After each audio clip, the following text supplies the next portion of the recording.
welcome to our YouTube channel, and today we are going to learn how to remove photos on Messenger from both sides. So let's get started. So if you have uploaded a photo on your Messenger and now if you want to remove it from both sides, so to do that what you can do is just simply open up your Messenger application, and after opening up your Messenger, now you can just simply select a person that you would like to send a photo to. So after selecting them, what you have to do is just tap on the photo icon which is on the bottom of your screen. So after tapping on that, now you just have to select a photo that you would like to upload. So for example, I would like to upload this one, so I'll just simply tap on send and upload it.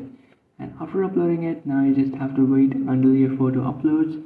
And after uploading it, now what you can do is just simply tap and hold on the following photo that you want to delete.